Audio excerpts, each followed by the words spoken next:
Sit back, relax and enjoy listening. 15 minutes pass. The air in RK's home remains dense, as if an unseen storm has settled over the place, refusing to move. No one speaks much, still processing everything that happened. Some members glance at RK, who sits quietly in the corner of the room detached. Others are lost in their own thoughts, trying to make sense of the day's events. Then, the door opens. SV steps out, her expression unreadable. There's no hesitation, no trace of concern, just her usual sharp, composed self. The weight of everything that lingers in the room? It means nothing to her. She doesn't glance at anyone. She doesn't acknowledge the tension. She simply walks past them. The members watch in silence as she reaches the door, opens it and leaves. For a moment, the silence deepens. But this time it's different. There's something unsettling about the way she left, like a force of nature passing through, indifferent to what she left behind. SV arrives at her office, stepping inside for the first time in over a month. But she doesn't need to announce her return. The moment she enters, the atmosphere shifts. The entire office moves with urgency. Employees, who have already done their work, now double-check everything. There's no room for error. If there's one thing they know, it's that SV doesn't accept anything less than perfection. But the truth is, it had never slipped, not even in her absence. Her fear was enough. Even when she wasn't here, the work was still done at the same level, with the same discipline, the same precision. No one had dared to let things fall apart.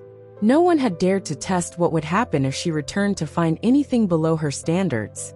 And now that she's back, nothing changes. Her sharp gaze sweeps through the office. She walks through the halls like she never left, already immersed in her work. This is where she belongs. This is what she built. And nothing, not the media, not RK, not anything changes that. As soon as she settles into her chair, she flips through reports, scans emails, and gets to work. Meanwhile, back at RK's home, the weight of the day still lingers. For the first time, they don't know what to do. Should they keep working? Should they focus entirely on finding evidence for RK's innocence? Or should they let him rest and channel all their energy into finding a solution later? And then, another concern arises. The media. After everything that happened today, what if they strike again? What if they come back? They have ignored court orders before. There's no reason they wouldn't do it again. Then their CEO calls. He listens as they explain everything that happened. A long silence follows before he finally responds. They won't come back. The members exchange confused glances. What do you mean? Member 2 asks. The CEO exhales. They won't take the risk. Now that they remember RK is her husband, they won't dare show up. Not to him. A pause. Not to someone close to her. The room falls into silence. Could it really be that simple? Did SV's mere presence today, the fact that she didn't even say a word to the media, completely silence them? Was her power truly that absolute? The members remained skeptical. The media had ignored court orders before, twisting facts to fit their agenda, even bending the law to get what they wanted. They always found loopholes, ways to manipulate the system, just enough to keep attacking RK. Even with legal restrictions in place, they managed to push boundaries, turning every small opportunity into a way to make RK's life miserable. Would simply recalling RK's connection to her really be enough to keep them at bay? Could she truly silence them without saying a single word? And then, the sound of movement makes them turn. RK steps out of his room.